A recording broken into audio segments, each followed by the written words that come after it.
पंचकुला में आज 816 ITI diploma holder art and craft शिक्षक उम्मीदवार अपने फाइनल रिजल्ट को रिवाइज करवाने की मांग को लेकर पंचकुला में भारी संख्या में एकत्रित हुए और उसके पश्चात पंचकुला सेक्टर 5 धरना स्थल से हरियाणा के मुख्यमंत्री के निवास स्थान के लिए चंडीगढ़ कूच किया। लेकिन सभी प्रदर्शनकारियों को पंचकुला पुलिस और चंडीगढ़ पुलिस द्वारा बैरिकेड कर Panchkula Chandigarh border housing board पर रोक लिया गया। प्रदर्शन कर रहे प्रदर्शनकारियों की मांग है कि उनके फाइनल रिजल्ट को रिवाइज किया जाए। इस मामले को लेकर लंबे समय से ITI diploma holder art and craft शिक्षक उम्मीदवार अपनी लड़ाई लड़ रहे हैं और इस मामले में वे कोर्ट का दरवाजा भी खटखटा चुके हैं। कोर्ट द्वारा उनके हक में फैसला सुनाया गया, लेकिन उसके पश्चात भी 2 साल का समय बीत चुका है। उनके फाइनल रिजल्ट की रिवाइज नहीं किया जा रहा। आर्ट एंड क्राफ्ट शिक्षक उम्मीदवार मनोज राठी ने बताया कि वर्ष 2006 में आर्ट एंड क्राफ्ट शिक्षक पद के लिए परीक्षा दी गई थी, जो 2020 में सुप्रीम कोर्ट द्वारा उनके हक में फैसला दिया गया था। लेकिन उसके बाद भी 2 साल बीत गए, लेकिन अभी तक उनकी भर्ती के रिजल्ट को रिवाइज नहीं करवाया गया। हमारी आर्ट एंड क्राफ्ट टीचर की भर्ती चली हुई है, ये 2006 से लंबित है। 16 साल हो गए इस भर्ती में, जो कि अभी बीच में अपॉइंटमेंट भी हुई थी 2010 में, और बीच में वो सेटिस्फाइड हो गई थी कुछ और प्रोसीजर में कोई कमी थी। सुप्रीम कोर्ट ने ये कहा था कि दोबारा से पेपर लेंगे और प्रोसीजर पूरा करो, रिटर्न है, इंटरव्यू है, जो भी है, और 5 महीने के अंदर भर्ती को पूरी कर दी। अब दिसंबर 2020 में सुप्रीम कोर्ट का फैसला आया था, अब दिसंबर 2022 हो चुका है, 2 साल हो गए, 5 महीने भर्ती पूरी करने के लिए कहा था, वो भर्ती पूरी नहीं हो रही है। तो हमारी ये मेन डिमांड है। और जो इन्होंने रिजल्ट रिवाइज किया था हमारा 14 नवंबर को पिछले साल, उसमें 816 की लिस्ट उन्होंने लगाई थी। 650 कैंडिडेट वो सिलेक्ट करती है जो कुछ इंस्टीट्यूट डिप्लोमा होल्डर थी, जो कि नया एजुकेशन डिपार्टमेंट उनको मान रखा था एलिजिबल वैलिड एज पर एडवर्टाइजमेंट कंडीशन एजुकेशन क्वालिफिकेशन जो भी थी हमारी, और ना कमीशन ने माने उनको उनके फॉर्म रिजेक्ट कर दिए थे। वो हाईकोर्ट के उसे कंसीडर उन्होंने कर लिया था, लेकिन हाईकोर्ट के फैसले को लेकर हम 2007 में सुप्रीम कोर्ट में चले गए। सुप्रीम कोर्ट में मामला पेंडिंग था। सुप्रीम कोर्ट का फैसला आया हमारा 24 नवंबर 2021 को। इन्होंने 14 नवंबर 10 दिन पहले ही वो रिजल्ट जारी कर दिया। मतलब सुप्रीम कोर्ट की फाइनल जो हमारे आर्गूमेंट होगी थी, रिजर्व फैसला था, उसका इंतजार नहीं करा कमीशन ने। 14 नवंबर को रिजल्ट क्लियर कर दिया। आपने एचएससी के चेयरमैन पर भी आरोप लगाए हैं कि वो आपको धमकियां देते हैं, आप उनसे मिले हैं, क्या कुछ उनसे बात हुई? हम लगातार 1 साल से मिल रहे हैं इसी फरियाद को, हमारा रिजल्ट रिवाइज कर दो। जो कुछ यूनिवर्सिटी कैंडिडेट हैं जो सुप्रीम कोर्ट ने उनको एलिजिबल कर दिया, उनको रिजल्ट से बाहर कर दो।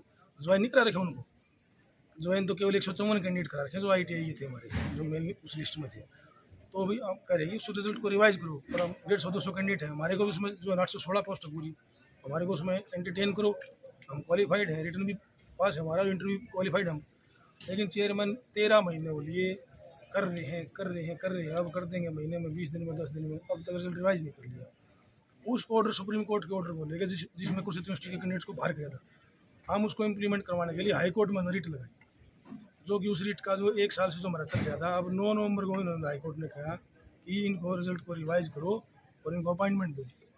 इस कमीशन के ढुलमुल रवैये के कारण 1 साल हम लेट हुए, 13 महीने हो गए हमारे को क्या जरूरत थी हाई कोर्ट में जाने की? सुप्रीम कोर्ट ने एक बार में डिसाइड कर दिया, तो उसके बाद ये थोड़ी कि उसका कंप्लायंस के लिए हम हाई कोर्ट में जाएंगे दोबारा। हम दोबारा से हमारे वही प्रोसीजर फॉलो करना पड़ेगा। हाई कोर्ट में गई, सिंगल बेंच में जीत लिए, फिर डबल बेंच में गई, वहाँ से उनका डिसमिस करवाया, सुप्रीम कोर्ट में गई, वहाँ डिसमिस करवाया। 3 बार हम सुप्रीम कोर्ट में हुआ लिए हैं। अब कितनी बार हमारे को सुप्रीम कोर्ट में जाना पड़ेगा? तो कमिश्नर का ये रवैया है कि हमारे को नाजायज तंग किया जा रहा है, मेंटली भी राश किया जा रहा है और इकोनॉमिकली भी बहुत ज़्यादा परेशान हो चुके हैं। एक डेलीगेट जा रहा है, किससे मिलने जा रहे हैं आज? अब ये इनसे प्रशासनिक अधिकारियों से बात हुई, जो ड्यूटी मजिस्ट्रेट है, इन्होंने वहाँ CM हाउस में बात की। हमारा तो रिक्वेस्ट है CM साहब से CM साहब से मिलेंगे, क्योंकि CM साहब ने हमारे को 2-3 बार पर्सनल आश्वासन दे चुके हैं।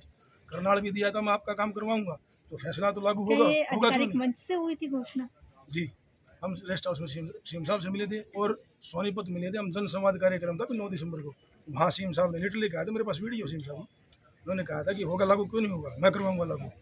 वहाँ से ऐसे हम मिल लिए, भारतीय से मिल लिए, OSD साहब से मिल लिए, कई बार चेयरमैन साहब मिल लिए, हमारे इसको लागू नहीं कर रहे, बोले मैं करवाऊंगा। बोले CM साहब ने एक और बात कही कि मेरी नॉलेज में तो ये है कि आर्ट एंड क्राफ्ट की भर्ती एक पूरी हो चुकी है, अब आपको कैसे रहेगी? हमारी रिजल्ट रिवाइज कर दिया, रिवाइज नहीं किया, केवल 154 कैंडिडेट भेज दिए। तो इसका मतलब CM साहब को इस बात के लिए कमीशन गुमराह कर रहा है। जब CM साहब अपने मुख से कह रहे हैं कि मेरे उससे तो भर्ती पूरी हो रही है आपकी, तो 13 महीने से CM साहब की नॉलेज में मेरा मैटर, जबकि हमको 50 बार तो CM हाउस मिल लिए अपने मैटर को लेकर, और बहुत बार हर हफ्ते हम चेयरमैन साहब से मिलते हैं।